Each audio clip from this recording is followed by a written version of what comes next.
الحمد لله نحمده ونستعينه ونستغفره ونؤمن به ونتوكل عليه ونعوذ بالله من شرور أنفسنا ومن سيئات أعمالنا من يهده الله فلا مضل له ومن يضلله فلا هادي له ونشهد أن لا إله إلا الله ونشهد أن سيدنا ومولانا محمدا عبده ورسوله وصلى الله تعالى على خير خلقه محمد وعلى آله وصحبه أجمعين أما بعد فأعوذ بالله من الشيطان الرجيم بسم الله الرحمن الرحيم ألا بذكر الله تطمئن القلوب صدق الله العظيم وقال النبي صلى الله عليه وسلم ازهد في الدنيا يحبك الله وازهد فيما عند الناس يحبوك وقال عليه الصلاة والسلام أيضا تفرغ لعبادتي أملأ صدرك غنى وأسد فقرك وإن لم تفعل أملأ صدرك شغلا ولم أسد حاجتك أو كما قال عليه الصلاة والسلام. محترم بزرگوں اور دوستو، گزشتہ ہفتے ہم نے اللہ کی ان نعمتوں کا ذکر کیا تھا جو اللہ تبارک و تعالی نے انسانوں کے اندر ودیعت رکھی ہیں، اور ان جذبات کا اور احساسات کا ذکر کیا تھا جو اللہ تبارک و تعالی نے انسان کی فطرت میں ڈالی ہیں کہ انسان اس سے الگ ہو ہی نہیں سکتا، اور نہ ہی یہ شریعت کا مطالبہ ہے کہ اس کو اس سے الگ کر دیا جائے. مثلا انسان کو غصہ آنا، شریعت نے اس کو بالکل ختم کرنے کے لیے نہیں کہا، چونکہ یہ ممکن ہی نہیں ہے، چونکہ اللہ نے یہ انسان کے اندر رکھا ہے. تو یہ ممکن نہیں ہے کہ شریعت یہ کہے کہ تم بالکل غصہ ختم کر دو، بلکہ میں نے یہ بتایا تھا کہ شریعت کا مسئلہ یہ ہے سب سے اہم کہ شریعت نے کسی چیز کے بارے میں یہ نہیں کہا، خاص طور سے انسان کے جو اندر کے احساسات ہیں کہ اس کو ختم کر دو، بلکہ یہ کہا کہ اس کا رخ موڑ دیا جائے. کیا کر دیا جائے؟ اس کا رخ موڑ دیا جائے. جو اندرون میں نگیٹو چیزیں ہیں اس کا ڈائریکشن تبدیل کر دیا جائے. مثلا انسان کا غصہ ہے تو اب غصہ آپ کو کہاں آنا چاہیے؟ آپ اگر کسی برائی کو دیکھتے ہیں تو آپ کو اس کے خلاف غصہ آنا چاہیے. اور غصہ ہونے کا یہ مطلب قطعی نہیں ہے کہ اس کا جو رد عمل ہو، اس کا جو ریئیکشن ہو وہ فزیکل کی شکل میں ہو، نہیں، بلکہ آپ کے دل میں اس سے نفرت ہونی چاہیے کہ اگر کوئی انسان برائی کرتا ہے تو اس برائی سے نفرت ہونی چاہیے. تو غصہ یا اسی طریقے سے جو دوسرے جذبات ہیں، اللہ نے اس کو ختم کرنے کے لیے نہیں کہا، بلکہ اس کے ڈائریکشن کو تبدیل کرنے کے لیے کہا کہ اگر جو نگیٹو چیزیں ہیں، مثلا مان لیجئے انسان کے خواہشات ہیں، تو اللہ نے اس کے لیے نکاح کا ایک پاک ذریعہ رکھا. اللہ نے کیا رکھا؟ اس کے لیے پاک ذریعہ رکھا، آزاد نہیں چھوڑا انسان کو. تو چونکہ وہ انسان کے اندر کی خواہش تھی، انسان کے جذبات تھے، تو اللہ نے اس کو ختم نہیں کیا ہے. نہیں، ہمارے یہاں ایسا نہیں ہے کہ انسان جوگی بن جائے. کیا بن جائے؟ جوگی بن جائے، دنیا سے الگ چلے جائے، پہاڑوں میں چلا جائے اور عبادت کرے. ایسا نہیں ہے نا. اس لیے حضور اکرم صلی اللہ علیہ وسلم نے ان صحابیوں کو کہ جنہوں نے یہ کہا کہ میں پورے دن روزہ ہی رکھوں گا مسلسل، ایک نے کہا کہ نماز ہی پڑھتا رہوں گا، تو آپ صلی اللہ علیہ وسلم نے کیا فرمایا کہ نہیں، میں بھی تمہاری طرح انسان ہوں اور میری بیوی بھی ہے اور میں دوسری ضروریات بھی پوری کرتا ہوں. تو اس کا کیا مطلب ہوا کہ انسان کے اندر کی جو خصوصیت ہے یا انسان کے اندر کی جو خامیاں ہیں اس کو مطلق ختم کرنا نہیں ہے، بلکہ اس کے رخ کو موڑ دینا ہے. اسی میں سے انسان کے اندر ایک اہم چیز یہ ہے کہ ہم میں کا ہر شخص انسان خوش رہنا چاہتا ہے. کیا چاہتا ہے؟ خوش رہنا چاہتا ہے، اور خوش رہنے کے لیے وہ الگ الگ تگ و دو کرتا ہے، الگ الگ طریقے سے کوششیں کرتا ہے. ہم میں کا ہر شخص ہے نا، جس کو ہم کہتے ہیں کہ انسان خوش رہنے کے لیے انٹرٹینمنٹ سے انجوائے کرتا ہے. کیا کرتا ہے نا، آج کل بہت مشہور ہے بھائی انٹرٹینمنٹ. کیا مطلب؟ کہ خوشی ملتی ہے. آپ کامیڈی دیکھتے ہیں، کیا دیکھتے ہیں؟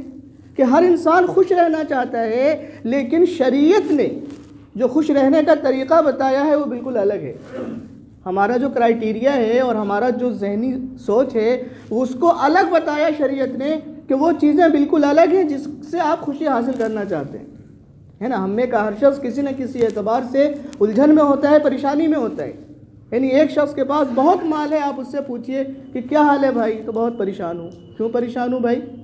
تو بیوی اچھی نہیں ملی, بچے بات نہیں مانتے, کاروبار صحیح نہیں چل رہا, یعنی رشتہ دار ایسے ہو گئے, فلاں ایسا ہو گیا, فلاں ایسا ہو گیا. مطلب 10 طریقے کی چیزیں ہیں, جبکہ اللہ نے اس کو مال سے اتنا نوازا ہے, دولت اتنی ہے کہ مطلب پوری زندگی بیٹھ کے کھائے گا تو ختم نہیں ہوگی. لیکن اگر آپ اس کے اندر کی کیفیت ٹٹولیں گے تو آپ محسوس کریں گے کہ یہ اپنی زندگی میں خوش نہیں ہے. کیوں خوش نہیں ہے بھائی؟ یعنی اگر انسان یہ سمجھتا ہے کہ مال اور دولت سے خوشی حاصل ہوتی ہے تو اس کو خوش ہونا چاہیے تھا. اس سے زیادہ خوشی کسی کے پاس نہیں ہونی چاہیے تھی. یعنی وہ رات میں سوتا ہے تو کیا لے کر سوتا ہے؟ ٹیبلٹ لے کر سوتا ہے کہ مجھے نیند آ جائے, تو اس کو خوش کہتے ہیں. خوش اگر ہوتا تو اس کو نیند آ جاتی. اس سے زیادہ خوش تو وہ شخص ہے جو فٹ پاتھ پہ رہتا ہے, گاڑیاں چل رہی ہیں, ہارن بج رہے ہیں, سب کچھ ہو رہا ہے, اور وہ کتنی گہری نیند میں سو رہا ہے. مطلب کیا ہوا کہ پیسوں سے خوشی نہیں خرید سکتے آپ. پیسوں سے خوشی نہیں خریدی جا سکتی. جو لوگ اس بھرم میں ہیں کہ پیسے ہو جائیں گے تو خوشی آ جائے گی, وہ قطعاً غلط ہیں. نہ تو یہ دنیا کا اصول ہے اور نہ اللہ تعالیٰ کا اصول ہے. تو انسان اگر خوش رہنا چاہتا ہے تو قرآن کریم میں اللہ نے ایک آیت بیان فرمائی ہے. آدمی اس کو غور سے پڑھے تو آدمی ہر غم کو بھول جائے گا. اللہ نے کیا فرمایا؟ میں نے شروع میں آیت پڑھی کہ الا بذکر اللہ تطمئن القلوب. کیا مطلب؟ کہ اللہ کے ذکر سے دلوں کو اطمینان حاصل ہوتا ہے. اللہ کے ذکر سے دلوں کو کیا حاصل ہوتا ہے؟ اطمینان حاصل ہوتا ہے. اللہ کو جتنا یاد کریں گے اللہ تعالیٰ اتنا ہی دل میں اطمینان ڈالیں گے.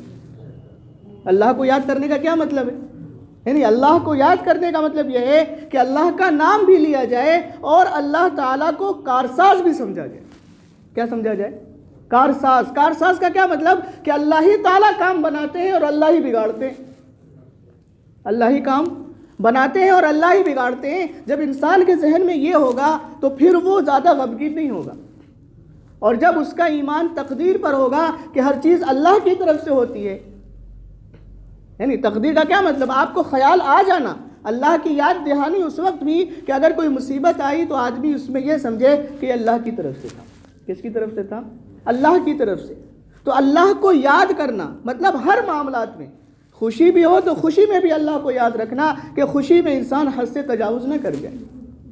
یعنی میں نے بتایا کہ شریعت نے خوشی کے اظہار کا طریقہ بھی بتایا اور غم کے اظہار کا بھی طریقہ بتایا. اگر کسی کی موت ہو جائے تو ایسا نہیں ہے کہ بال نوچو اور مطلب کپڑے پھاڑ لو, ایسا نہیں ہے. اللہ نے غم کا بھی طریقہ بتایا اور خوشی کا بھی طریقہ بتایا کہ خوشی میں ایسا نہیں ہو جائے کہ آپ لمٹ کراس کر دیں. ڈی جے بج رہے ہیں, فلاں بج رہا ہے, پٹاخے پھوٹ رہے ہیں, مطلب ایک عجیب سی بات ہے. یعنی اللہ نے اسی لیے کہا کہ کھاؤ اور پیو اور اسراف نہ کرو. اسراف کا مطلب کیا ہوا؟ کہ تجاوز نہ کرو. یعنی اللہ معاف فرمائے, ہم لوگ دعوتوں میں جاتے ہیں, آپ اندازہ کیجئے یہ بوفے سسٹم نے کتنا مطلب ہمارا کام خراب کیا ہے. آپ سمجھ رہے ہیں؟ بوفے سسٹم نے کتنا کام خراب کیا ہے. آدمی 2 بار جانے کے ڈر سے ایک ہی بار میں اتنا سالن لے آتا ہے 2-3 طریقے کے کہ آدھا کھاتا ہے اور آدھا کیا کرتا ہے؟ پھینک دیتا ہے. تو اللہ نے خوشی میں بھی, کھانے میں بھی, پینے میں بھی کیا کیا ہے؟ طریقہ بتلایا. یہاں تک کہ حدیث میں آتا ہے کہ حضور اکرم صلی اللہ علیہ وسلم نے فرمایا کہ اگر تم بہتے نہر میں وضو کر رہے ہو تو بھی 3 ہی بار دھونا ہے. وضو کرتے وقت ہاتھ پیر منہ جو دھو رہے ہیں آپ وہ بھی 3 ہی بار دھونا ہے, 3 بار سے زیادہ نہیں دھونا, کیونکہ اس میں بھی اسراف ہے. حالانکہ آپ کہہ سکتے ہیں کہ ایک دریا بہ رہی ہے, پانی ایک بے پناہ پانی ہے, اور اس میں بھی آپ صلی اللہ علیہ وسلم فرما رہے ہیں کہ لمٹ ہے. اس میں بھی کیا فرمایا؟ اسراف فرمایا. تو یہ خوشی کا جو تعلق ہے یہ اللہ کے ذکر سے ہے. جتنا جس کی زندگی میں اللہ کا دھیان ہوگا اتنا وہ خوش ہوگا. جس کا جتنا اللہ کا دھیان ہوگا اتنا وہ اپنی زندگی میں خوش ہوگا, کیونکہ وہ ہر چیز کو یہ کہے گا کہ اللہ کی طرف سے. اگر کوئی چیز غم آیا تو بھی اللہ کی طرف سے ہے, اور اگر خوشی آئی تو بھی اللہ کی طرف سے ہے. اور جب یہ دھیان ہوگا تو وہ لمٹ کراس نہیں کرے گا, نہ خوشی میں کرے گا اور نہ غمی میں کرے گا. ایک شخص آئے, ایک صحابی, حضرت سہل ابن سعد ساعدی کی روایت ہے, وہ فرماتے ہیں کہ حضور اکرم صلی اللہ علیہ وسلم کے پاس ایک شخص آیا ہے نا. آج کل ہم لوگوں میں ایک عام ہے یعنی کہ آدمی خوش رہنا چاہتا ہے, کوئی مجھ سے ناراض نہ ہو, کیا نہ ہو, کوئی مجھ سے ناراض نہ ہو, لوگ مجھے چاہیں. اور آج کل تو ایک اور وبا ہے نا, سوشل میڈیا نے کیا پھیلایا کہ لوگ مجھے لائک کریں. کیا کریں؟ لوگ مجھے لائک کریں. آپ نے ایک پوسٹ ڈالی نہیں اور آپ بار بار اس کو دیکھتے ہیں کہ کتنے لائک آئے اور کتنے کمنٹس آئے, ہے نا. ایک مطلب عام وبا ہے. ہم نے کہا شخص کیا چاہتا ہے, تو لائک کا کیا مطلب ہوتا ہے کہ you wants people like you, کہ آپ یہ چاہتے ہیں کہ لوگ آپ کو کیا کریں, پسند کریں, ہے نا. اسی طرح سے فین فالوئنگ کتنی ہے بھائی, فین کتنے ہیں اس کے. فین کا کیا مطلب ہوتا ہے کہ آپ کے چاہنے والے لوگ کتنے ہیں. حضور اکرم صلی اللہ علیہ وسلم نے جو حدیث میں نے پڑھی, حضور اکرم صلی اللہ علیہ وسلم اس میں ایک فارمولا بتا رہے کہ لوگ آپ کو پسند کیسے کریں گے. کیا آپ ٹک ٹاک کی ویڈیو بنا لیں گے تو لوگ آپ کو لائک کرنے لگیں گے, یا آپ فیس بک پہ ریل بنا لیں گے تو لوگ آپ کو پسند کرنے لگیں گے.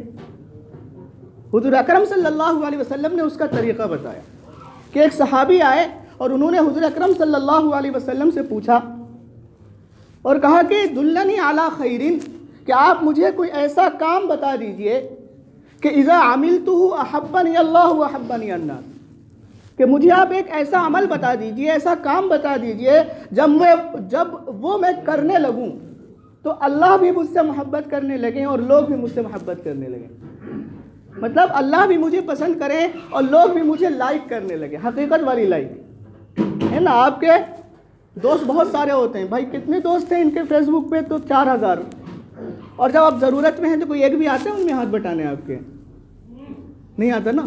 تو وہ کیسا لائک ہوا, مطلب لائک ہی نہیں ہوا, وہ تو یہ ہے کہ بس ایک وبا چل پڑی ہے.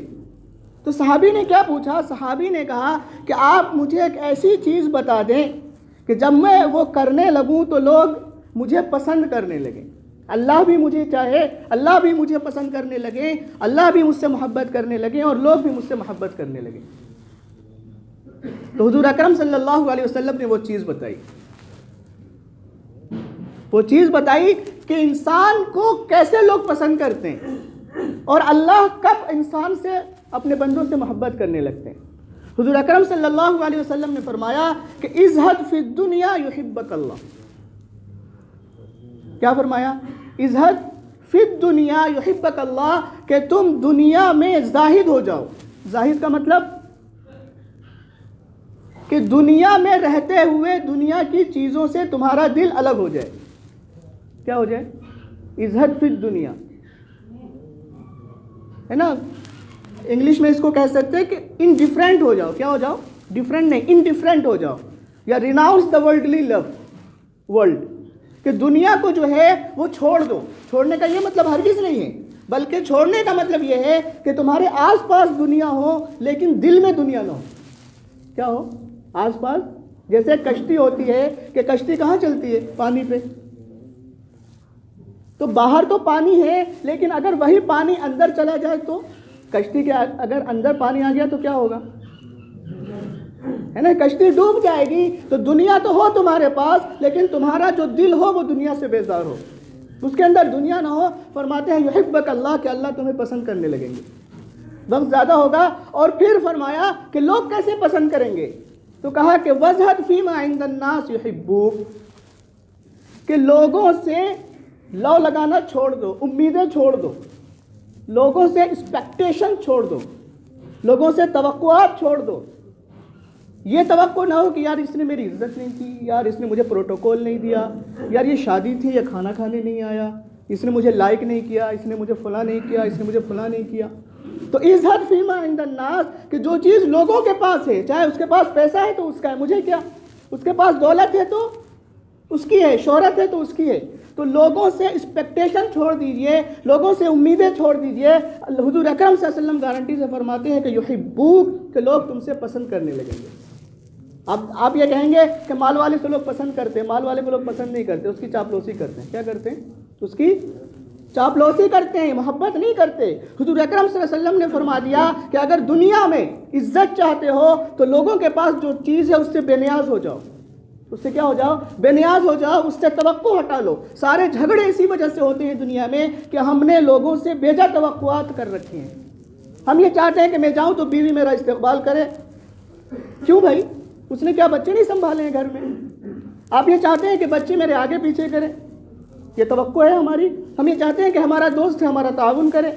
ہم یہ چاہتے ہیں کہ ہمارے رشتہ دار ہیں وہ ہمارا تعاون کریں. یہ چیزیں چھوڑ دیجئے. مطلب ان سے توقعات مت رکھیے. فرماتے ہیں کہ لوگ آپ سے محبت کرنے لگیں گے جس کو بے لوث محبت کہتے ہیں. خلاصہ یہ نکلا کہ اگر زندگی میں خوش رہنا ہے تو اللہ کو دھیان میں لائیے, لوگوں سے توقعات چھوڑ دیجئے. اللہ تعالیٰ مجھے بھی اور آپ کو بھی نسل سے زیادہ عمل کی توفیق عطا فرمائے. وآخر دعوانا الحمد للہ.